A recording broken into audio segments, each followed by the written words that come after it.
Hey guys, I just want to say that if you're new to the channel, please do consider subscribing. I'm a small content creator and could really use your support. I live stream 100% of the gameplay for games that I review, and I'm also always trying to keep up with the big named movies that are being released. If you would like to support the channel monetarily, you can do so through PayPal, or even better yet, you can get yourself some merch from my Teespring store. If you want to get better connected, you can do so through the social links in the description below, and please do consider joining the Discord. If you do, you can voice chat with me through my headphones while I live stream, and you won't be recorded on YouTube or Twitch. That's all I've got, guys. I hope that you really enjoy the video. The first Suicide Squad, released in 2016, had the winning formula: an all-star cast, a high budget, and a great source material to base your movie off of. And yet it was not well received by either critics or audiences. But right now we are seeing the Suicide Squad comic book run getting a second chance at the big screen.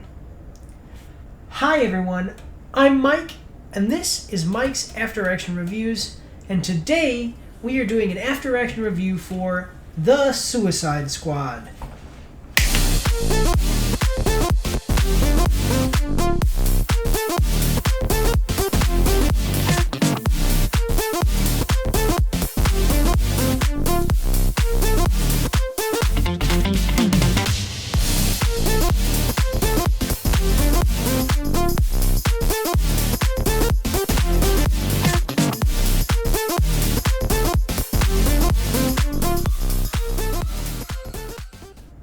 Okay guys, so as usual, I have my notes, and we're going to start with the production of the film. So, the production companies behind The Suicide Squad 2021 are DC Films, which is owned by WB, Atlas Entertainment, the Safran Company, or Safran, it's spelt with S-A-F-R-A-N, so it's Safran or Safran Company, and the Troll Court Entertainment, which is actually James Gunn's own production company. This movie was written and directed by James Gunn, who is extremely well known for Guardians of the Galaxy, and he was also the writer and director for the movie Brightburn. So we have the budget, and we have kind of the production team to make a good movie here, so we will see what happens as we go along. So a quick plot, non-spoiler plot summary. This is from IMDb. Task Force X, a squad of inmates from Belle Reve Penitentiary, are sent to the South American nation of Corto Maltese after the government is overthrown by an anti-American regime. Under orders from intelligence officer Amanda Waller, the squad is tasked with destroying Jotunheim, a Nazi-era laboratory that holds a secretive experiment known as Project Starfish. So this is basically same kind of formula. It's going to be the same formula for all of these movies. If they continue to make more, it's the same as the comic books. You have a group of basically supervillains, or well, some of them don't have superpowers, but villains that can at least operate on a superhuman level, or fight superheroes, and they're basically being extorted or blackmailed into performing secret special ops missions for the government. And the big thing is like, oh, if it goes wrong, we just blame them and say that they're villains. If they try to escape, they have not computer chips, they have explosives implanted in the base of their skulls. They blow the explosives if anything goes wrong, or they try to do anything crazy. There is a subplot in the plot of all of this of some rebel fighters, basically same idea that you see in all of these types of movies where they're in like a South American country with regime change. There's freedom fighters, and the Suicide Squad, as it's called, is interacts with them, and some things happen with that. There are some secrets, which is nice. It is kind of a mystery. In the first movie, it was kind of cut and dry. We knew everything. I will say, so anytime that you have a direct sequel like this, especially to a movie that is considered not to be the best movie, maybe even to be a really, like, I did not enjoy the first movie at all. I thought that it had some characteristics that made it good, but you can definitely tell how cinematography and studio interference really ruined that movie, and it was so blatantly obvious. But anytime that you have a movie that sequels a movie such as that, you are going to have comparisons. And I will say that, so in the first movie, they had a big, huge exposition dump in the beginning, so momentum for the film kind of slows down immediately, and it's like 20 to 30 minutes of exposition. It's terrible. This one has a much better opening, it has a faster pace opening, much better exposition. You don't get that exposition dump right in the beginning. You kind of develop your understanding of the characters and the things going on in the environment as the movie goes on, instead of having it all, like having someone come on and say, hello, this is Superman. Superman is from Krypton. He does this, and that. No, you're going to learn that about the characters as you go. That's really nice. One thing that I will say about the plot is that there are some time jumps. There's at least 2. Yeah, there's 2 time jumps. Yeah, I want to say that there's just 2, but there's 2 time jumps. They're done very well, so it's not. This isn't a complaint or anything, but I will say that there are times when you know, if you're not paying attention to the film, you can be confused. But they actually are done for very good, like comedic value and storytelling. So that was actually done pretty well. So we're going to move on to the acting. I have to move a little bit quick here because we have this is an ensemble movie, and so we have a lot of actors and a lot of characters. So acting. The acting here was really great. We came back with an all-star cast. Yeah, just excellent. I don't think that they could have found better actors to fill the roles that they had done here. So you have Viola Davis, who plays Amanda Waller, and she's known from the first Suicide Squad. She was also in the movie Fences with Denzel Washington. You have Joel Miniman, who plays Rick Flag. He's known for Suicide Squad, the original one, and so this is, by the way, just so you understand the difference if you hadn't caught on to this, it's not. The first movie is not the Suicide Squad. The first movie is Suicide Squad, and this movie is The Suicide Squad. And also, he's from the first Suicide Squad and then RoboCop. Just so you guys understand, Viola Davis and Joel Miniman, along with Margot Robbie and a couple other characters like Jai Courtney and stuff, they are the same actors and playing the same characters. And so the question may come up, like, is this a reboot, a sequel, like, what's up? Basically, nobody cares about any of that. This movie is really just designed to be fun, which is not. I'm not criticizing the movie in any way. Actually, I think that the fun aspects and that stuff and the fast-paced comic book-like things were done pretty well. But so basically, I would say that this is like a soft reboot. The characters such as Will Smith are not here. Actors such as Will Smith are not here. His character, Deadshot, is not here. Although that doesn't mean that he could come back. Or anything like that. Doesn't mean that he couldn't come back or anything like that. So basically, I'd say this is like a soft reboot. This is like a second chance. This is the second chance movie for the Suicide Squad to do well, and make something for itself here on the big screen rather than just being a comic book. Rick Flag. Okay, so then Idris Elba. He plays Bloodsport, and he's known from playing Heimdall in the Thor movies and The Loser, and he's also in the movie The Losers. You have Margot Robbie, who plays Harley Quinn. She was from the original Suicide Squad and also the movie Wolf of Wall Street. John Cena, he plays Peacemaker. He is known for Bumblebee and the movie Trainwreck.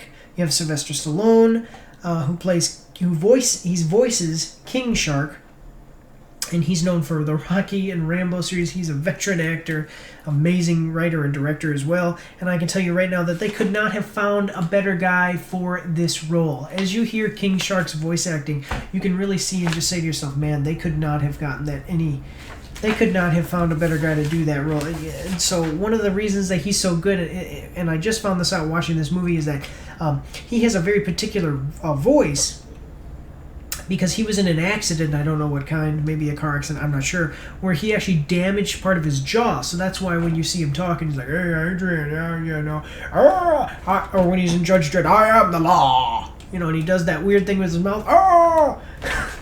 That's because his jaw is actually damaged, and so that's why he has the voice that he has, and he also has that's why he has the voice that he has, and he has that different look to him when it comes to talking.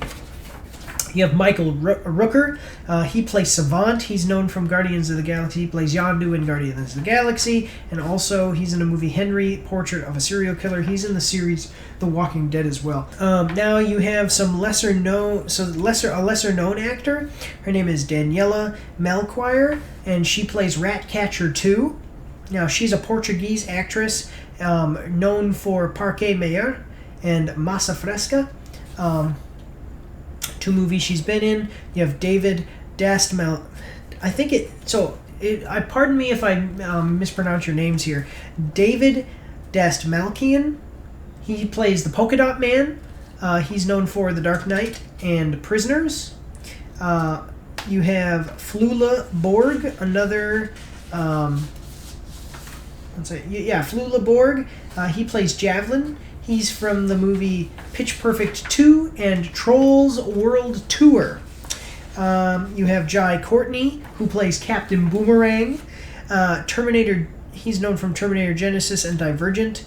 And then again, another one that I'm not exactly sure if I'm saying this correctly, but you have Mei Ling Nig. It's NG. Mei Ling NG. So she plays Mongal.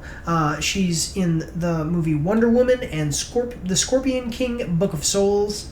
Nathan Fillion, who plays TDK, and he is from the Castle series, a series known as Castle, and also the movie Firefly. You have Pete Davidson, who plays Blackguard. He's known for The King of Staten Island and the movie The Dirt. Peter Capaldi. He plays the Thinker. He is in the Doctor Who series. He plays one of the doctors, and also from the movie The Thick of It. You have Sean Gunn, who plays both Weasel and Calendar Man. Now, Calendar Man is kind of a little he's like an extra character. It's almost, I would say it's almost a cameo for him, but he's also plays another character. But Calendar Man is a smaller role, so we're not going to talk about him later when we get into characters, but he's known for Guardians of the Galaxy and the series Gilmore Girls. And also you have Taika Waititi, and he plays Ratcatcher. So realize there is a difference between Ratcatcher and then Ratcatcher 2. Okay, so Ratcatcher is Ratcatcher 2's father. But he's known for What We Do in Shadows and Thor Ragnarok. As far as acting roles, he's also a huge writer, producer, and director. So I'm kind of moving quickly. That's why I'm reading so much from the script here. Okay, so bear with me, guys. All-star cast, excellent guys. I even will say that Danielle Melchior, she's the Portuguese actress. She actually, although she's famous in her home country. I haven't seen her before in anything. She came in here, I'm assuming, being from Portugal and being a Portuguese actress. She's probably doesn't speak English as a main language in her movies, but she comes in here and does a great job. I mean, actually, her character and her acting is one thing that I will point out specifically. I mean, everybody else, Idris Elba, I pointed out Sylvester Stallone, all of them do a really great job. So I would say that the acting here is excellent. It's quite excellent. So we're going to move into characters, and I just want to say before we even start talking about the specific characters, I want to say that this, again, comparing the movie, this one to the first one, I think that the acting was all done really, really well in the first one, for the most part. There's like one or two characters, and I'm like, But the acting is all done really good here too, but the other thing too is the characters. So the characters in the first one were kind of given a raw deal. that exposition dump that I talked about when I was talking about the plot, that basically had to deal with introducing all of these characters. And now this is another ensemble where we have, let's see, 1, 2, 3, 4, 5, 6, 7, 8, 9, 10, 11, 12, 13. I mean, over 13 main characters. 14, 15, 16, 17, 18, 19, 20, 19 main characters, and they all have to get introduced. I want to say that the character development here is done right, where the character development in the first movie was done wrong. Definitely wrong. They took like 30 minutes exposition dump. Here, they introduce the characters. They do a lot through visual means of just kind of telling you who the characters are. There is some stuff where you do have some people actually delivering exposition, but it's done in a more natural way, such as, oh, what's this guy's thing? As they're walking, and then the person will kind of be reading a file or reading, talking about somebody's profile or something like that. It's just done more naturally, makes more sense. It's all organic, and I think it was done just hand over fist better than the first movie. So we're going to get into characters here. Amanda Waller. I'm going to tell you something right now. One of the first things that I noticed about this movie is that Amanda Waller is much more of a bitch this time around, okay? I'm sorry, excuse my language, but she is. And again, that's all I'm going to tell you, like, up to Viola Davis. Viola Davis does an excellent job of playing this part, and she is just a great Amanda Waller, and she really, really does sell the character. You have Rick Flag, who again is from the original Suicide Squad movie as well. He's kind of like the team's handler. So Amanda Waller is the is kind of like the orchestrator, of the whole thing, the puppeteer behind everything. She is team lead. She gets the missions, puts out all the intel, and kind of this is like her whole thing, this department. And then Rick Flag is a team leader who will actually. Now Amanda Waller doesn't go boots on the ground with the teams, but Rick Flag does. So he handles the teams. He's a handler for the teams while they're actually executing mission. And he's given so his thing is he's a special forces operative. And I just want to say, like, his character this time around kind of does take a little bit of a backseat to the leadership of Bloodsport, slightly. I think that, like, in the first one with Deadshot. And Deadshot was completely not in a leadership position in the first movie. As far as actual leadership, he played more of a support role for some of the rest of the characters and kind of led them. I want to say figuratively, but he was like the figurative leader as far as they looked up to him and they did what he said, and then he did basically everything that Rick Flag said. Here you see more of a partnership between Bloodsport, who is Idris Elba's character, and kind of the, Bloodsport is going to be the character that you're going to look at as the team leader, even though Rick Flag is actually the one kind of pulling the strings, and he's the one with the hand on the leash, So then we have Bloodsport, played by Idris Elba.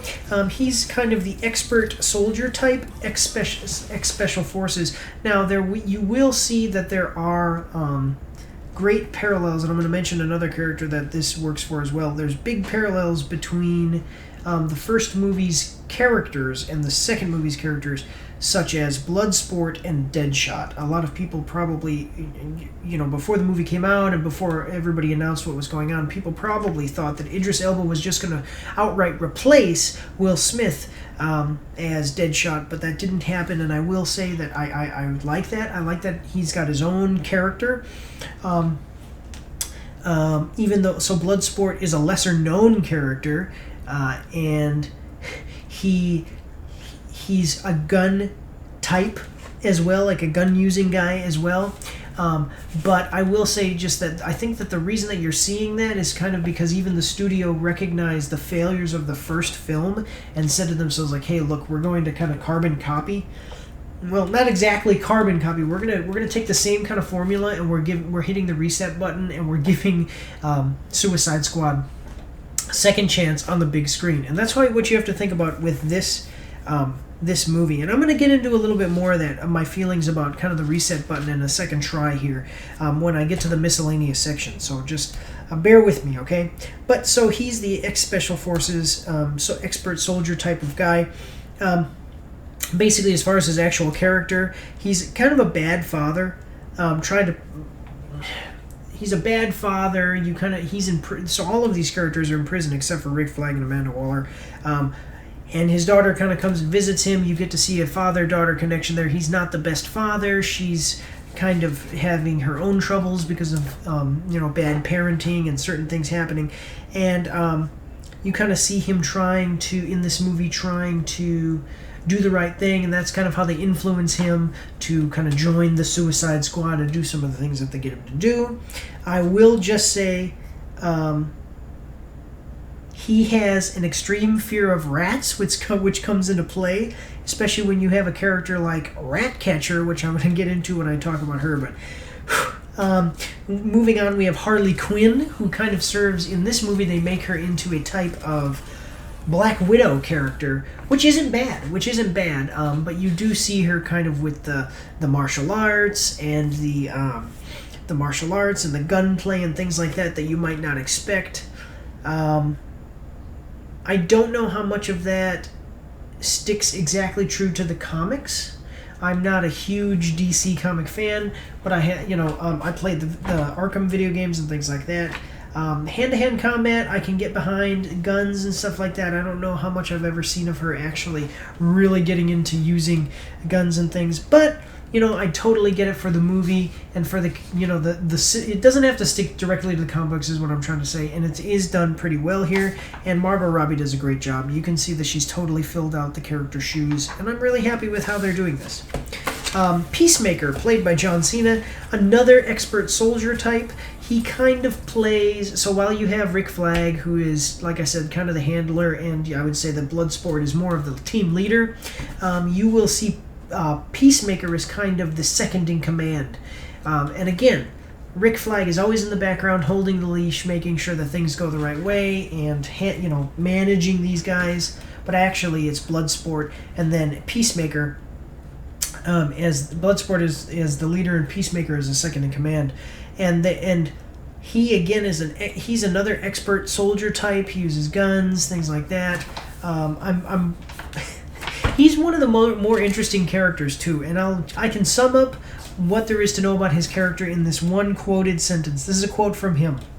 "I cherish peace," and by the way, this is from the trailer, so "I cherish peace with all my heart. I don't care how many men, women, and children I need to kill to get it." So you can obviously see why he's run into trouble with the law and been imprisoned and is part of the Suicide Squad. But that's basically his whole thing. He's a very disciplined soldier, very strong, very skilled, and he will just do whatever it takes to complete mission and bring peace and liberty and freedom and whatever, even if it means killing people. So that's his character. Okay, so we have King Shark. He is super strong. He does have a childlike mind, which is quite interesting. He's always very hungry, so you'll see him, if you've even seen the trailers, him picking people up and eating them, He's always trying to find food, which gets him into a little bit of trouble. And he actually kind of forms a special bond with Ratcatcher 2. And I'm going to tell you, I have to keep telling you Ratcatcher 2 because that's pretty important, because Ratcatcher does play a little bit of a role, and so you have to make the differentiation between Ratcatcher and Ratcatcher 2. But he and that's actually the character's name in the movie. It's not Ratcatcher whatever. They actually call her Ratcatcher 2. But he kind of befriends Ratcatcher 2, and she helps kind of manage him and get him to help with things and work better with the team, and that is another part of that whole character development, character arcs that I love so much, and that I think is done so much better. You have Savant, who is played by Michael Rook. Michael Rook, that's the guy's name, right? Michael Rooker, and he's another expert soldier type. You don't really get to see like they don't really get into a whole lot of what his abilities are or whatever, but he is basically introduced. He is a expert in hand-to-hand combat, a Vietnam veteran, and expert with guns as well. Moving on, you have Ratcatcher 2. So now she has the ability to summon and control rats, which is quite interesting, as I said before, because you have Bloodsport, who is completely deathly afraid of rats. And so that brings up some interesting interactions, especially with, she carries a little rat around on her shoulder. Sebastian is his name, and Bloodsport does not like that. He is completely scared of that thing. And she kind of takes the role of like the vulnerable young girl type of character. All of the other characters, such as like King Shark, kind of befriends her. Bloodsport and some of the other characters kind of look out for her because she in herself, while powerful with her ability to summon rats and control them, she herself is not super strong or intelligent or agile or anything. She's just basically a normal person who can control rats, which is a great power, by the way, if you really think about it. Then you have, moving on, you have Polka Dot Man. He is pretty fun as well. He's basically insane. He shoots polka dots, killer polka dots. You see this in the trailer. He can shoot polka dots and they kill people, but like basically imagine if they were like acid or burned through people, that kind of thing. That's not exactly what it is, but that's basically what it is. He has some mommy issues, which you see throughout. I'm not going to spoil it for you because I really want you to go see this movie, but he has some mommy issues, and it comes into play, especially with the comedy part of the movie. Go check this movie out, please. You definitely want to see this guy and his mommy issues. And it really, really is quite awesome with what happens with his character arc and all that stuff. You have Javelin, who is a hand-to-hand combat / melee weapon type character. He has a javelin. The biggest things that we see from him is that he is a narcissist. He's kind of that pretty boy, women love him type of character, and he knows it, and so he talks about it. He's like, oh, he has an accent, and he even says, like, at one point, oh, American women, they love my accent and stuff like that. So, yeah, that's his character. Captain Boomerang is Jai Courtney reprising his role. He uses the boomerangs. If you've seen the first movie, you kind of know who this character is. He's just a jokester. He does, in the first one, you see a little bit more, like you specifically see him doing some things as far as combat and things like that, but basically a jokester and a type of like gadget-using person. Yeah, I'm trying to get through this as quick as possible. I'm sorry, guys. You have Mongol. Now, she is quite different than her comic book counterpart. In the comic books, she has super strength, invulnerability, has an energy projection abilities, and even in the comic book, she at one point could even at least fought Superman. Didn't beat him or anything, but was actually able to hold her own against him. But here, so she's a melee combat type. She doesn't have the ability to fly and no energy projection. She does have a type of super strength. And when I say type, I mean you don't really you don't see her pick up a building and throw it around, or pick up a car or anything and throw it around. But you do see that she does appear to be quite a bit physically stronger than a normal human, and she's that kind of tough warrior female type of character. You have TDK, and he basically has detachable limbs and is a jokester character. If you've seen the trailers, they talk about some funny stuff with him in the trailers. There is kind of a joke made about his because he's called TDK, it's an acronym. There's kind of a joke that goes around about his acronym name when they find out what it means. So that's kind of funny. You have Blackguard, who again is also quite different from the character, from the comic books. In the comic books, he has energy projection, super strength, and he wields a mace. Here he appeared, so they don't specifically get like super into it as far as delivering a profile about him, and he doesn't have superpowers in this that we can see, but he appears to be an expert soldier type, again, kind of a gun type guy. You have the Thinker. He is super intelligent. He is one of the antagonists. In the movie, there are 3 antagonists. The Thinker is one. He's kind of a cruel, in my notes, I put cruel, icky person. He's the one that runs the experiments at Jotunheim, the Nazi facility. So that kind of gives you the idea of the type of stuff that he is and the type of things that he's capable of doing. You have one of my absolute favorite characters. Probably, he's not exactly my favorite character, but I mean, he's right up there. Weasel. He's a were-weasel type of creature, and so he doesn't speak. The first thing that you see him, introduction of him, is him licking the window, which isn't the trailer, but it's pretty funny. He he has a great story arc where the character starts to where the character ends. I thought was really funny, and how that whole thing works out. The first time that you really see him like up and doing anything, he gets out of an armored personnel carrier character and is just, I don't know. It's a really funny movie, and his character is his character. The inclusion of Weasel. So in the comic books, my understanding is that he was not a werewolf, weasel type of character. He was actually a guy who put on a suit to look like a weasel and had claws and stuff on it, and was basically an expert martial artist. The weasel here is actually like a person who is turned into or I don't know if it was a person, but he's turned into a weasel type character.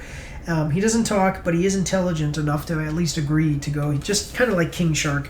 I was pretty happy with his character. The inclusion of his character kind of perfectly encapsulates what this movie is like. And then you have Ratcatcher, which it was a really good Taika Waititi cameo.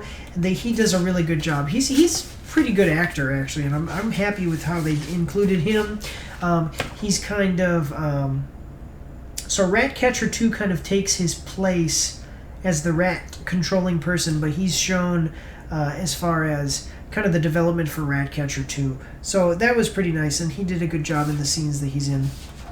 I just want to say before moving on, as far as the characters, so we have some really great team dynamics, development, and relationship arcs. As I said, it's all done kind of organically. You have like Bloodsport and Ratcatcher 2. Bloodsport kind of, you see that throughout the movie, you see that he kind of takes her on as a type of father figure / protector to her, to kind of replace his own daughter. I forget what, a surrogate for his own daughter. That's what it. And then you see King Shark and Ratcatcher. King Shark.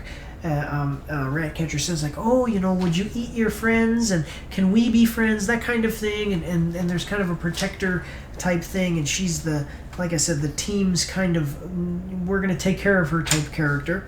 And then there's an interesting kind of friendly competition between Peacemaker and Bloodsport. That is interesting. You see John Cena and Idris Elba able to play off of each other a little bit, and it's done pretty well as far as the comedy portion of everything, and I was really happy. So basically, when you have big ensembles like this, the exposition for the characters, like the development of the characters, the introduction of the characters, and the backstories being presented to the audience is huge. So that's like one of the pillars of movies like this.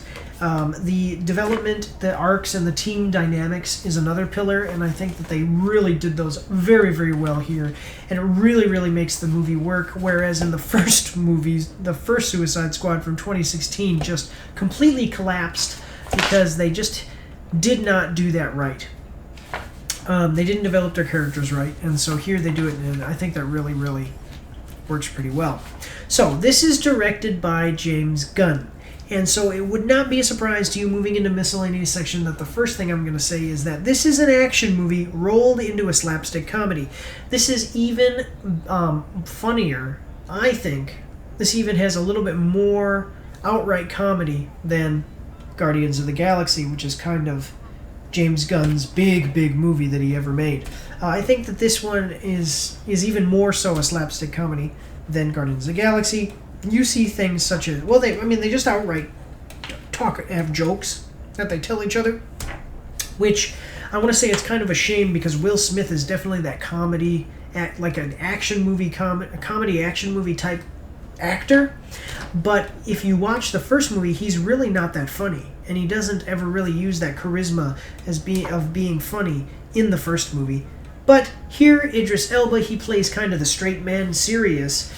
But the other characters play off of him in such a way that it is comical, and kind of his rough, gruff. It's funny to see like rough, gruff characters kind of talk about like we're all gonna die. This is ridiculous. That kind of stuff. It's just funny. It's funny to see that because that's what we're all thinking too. They even have things like. So they have the jokes, they have there's a scene where the support staff back at the Pentagon or wherever they are, who kind of monitor everything as far as the radios and the satellites, and they're the ones that are in the ears of the team the whole time. They make bets on who's going to die during the mission, which is awesome, and you see them doing payouts for people dying and things like that, which I'm going to tell you right now, death happens here. There are some real... so in a video game, I would say that there are real consequences to your actions. Here, I'm going to say that there are just real... I mean, it's the same kind of thing. Real consequences. There are no characters that have plot armor here. And that's good. That's good. It's like the exhilaration of Game of Thrones. Going into this movie, you should realize that any of the characters can die. Any of them. And so be ready for that. I would say that it has a better ending than Game of Thrones did, but definitely watch for that. And and that's a good thing. I like it. It's a good thing that it's made that way. So that's a compliment to the chef. Thank you, James Gunn. This movie basically, though, is fun. It's just fun. Like I said, is this a soft reboot? Is it a reboot? Is it a sequel? Don't worry about that. We're here to have some fun, you know? And you can really see that. And they even have like some stylized exposition stuff where you can kind of see, like, they'll be walking and you'll see it'll kind of pan over and you'll see like words written into the environment, you know, or smoke will rise and it'll form words to tell you what they're going to do next and that kind of stuff. And you'll know if you watch the movie, you'll know what I mean by that. And it just kind of shows their way of kind of, you know, this is a little bit of a fantasy movie. This is a little, we're not here to take this too seriously. I mean, it is taken seriously, but not too seriously. There are some good character elements, some good arcs, some touching moments, some sadness, some happiness, and as far as the serious side. But for the most part, I mean, you also have to realize these are people, and, you know, people like to have fun and be funny and joke around. So it is done quite well, and I would say even organically so. So, as I said, death happens here. We have comedic gore. There's quite a bit of that. This movie is rated R, and with the rated R, you have like gore, you have King Shark who eats people and you see him do some things. In the trailer you can see him rip people in half. There's a little bit more that he does in the movie too, and it's funny. They play it off to be actually pretty funny. I did laugh a couple of times when you see some of the comedic gore. That was pretty good. They also have, so just very quick getting into this, they do have, as far as the gore and stuff, they have gore, they have penile nudity. You do see someone's little pee-pee there. And they have boobs. Now, that's one time each. None of it is raunchy. If you're not paying attention, you wouldn't even notice the penile stuff or the boobs. I was paying attention. It's like there's a character in the background. So they're kind of walking through the city and they look up and there's... I don't even think that they even zoom in on it or anything.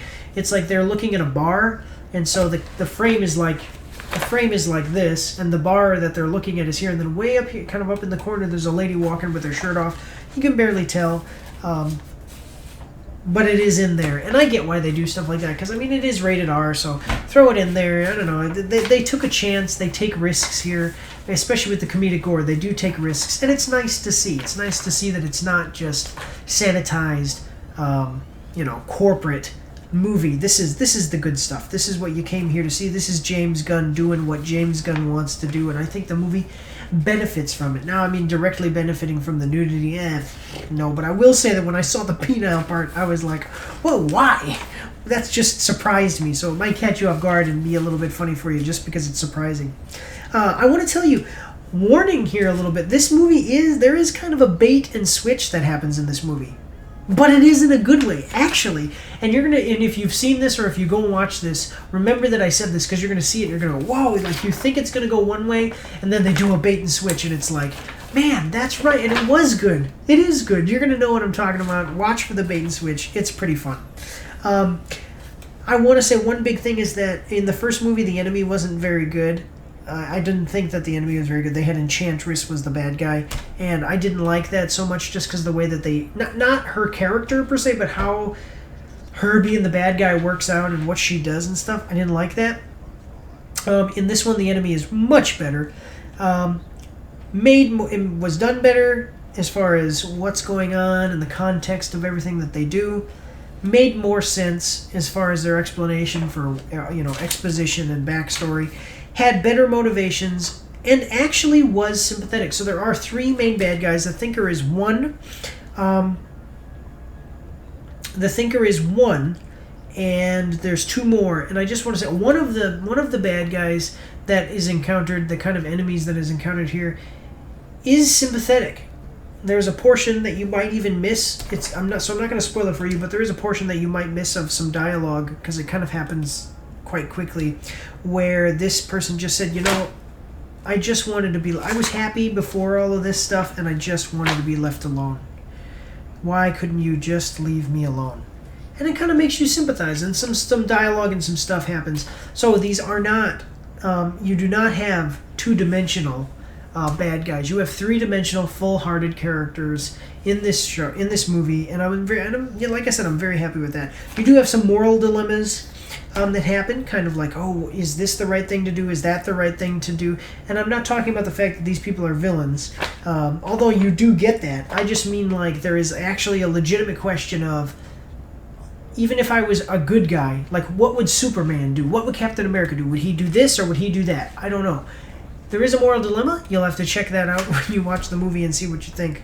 One thing that I want to say is, man, Bloodsport's gun. Not Bloodsport's gun. First, I want to say Peacemaker's gun. Sorry, Peacemaker's gun. He's got a gun that's like, if you like guns, he's got a gun that's like, I want to say like a normal gun, like that long. Okay, so his gun is like this long.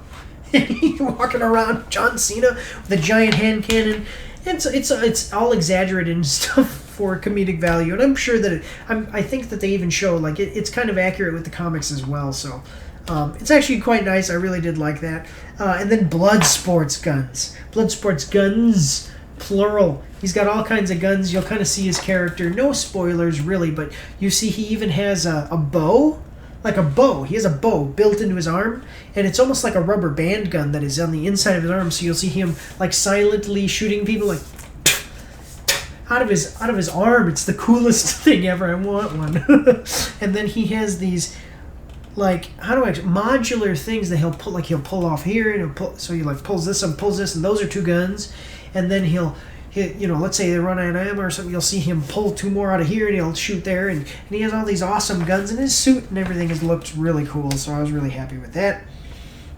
As I said, we do have some touching moments and some redemption arcs and things like, touching moments and character redemptions, and the arcs of the characters are all done pretty well, I think.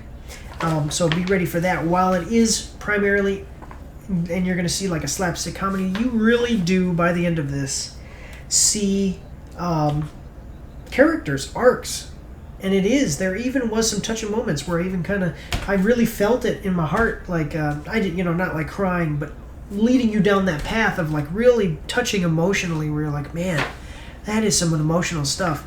And so you're kind of getting this grab bag of like action, comedy, and drama that we really rarely see balanced in such a way. The one big thing that I want to mention, and it's kind of the big bad thing about the movie that I think wasn't the best thing, was that showing. So in some of the trailers, you see the big bad final enemy, and I think that was a mistake. I think it was a mistake to show that. The way that they kind of film it in the beginning, and you kind of see, and you're like, oh, what the heck is that? Like, what? Who is that? What is that? What are we really facing here?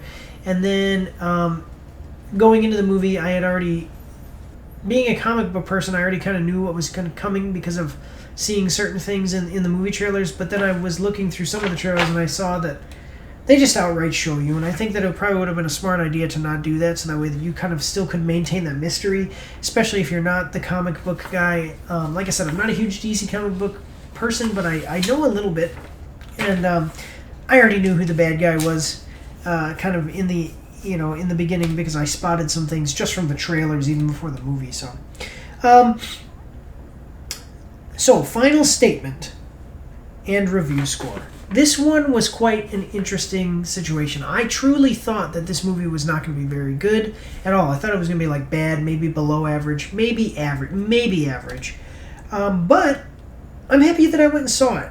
This was a second chance at the same formula, and I just want to say that while, like, my one statement that I can say about this movie, if I could just say one statement, if somebody asked me, I would say to them, Justice League was really bad. And the Snyder Cut came out, and it was good. It was really good.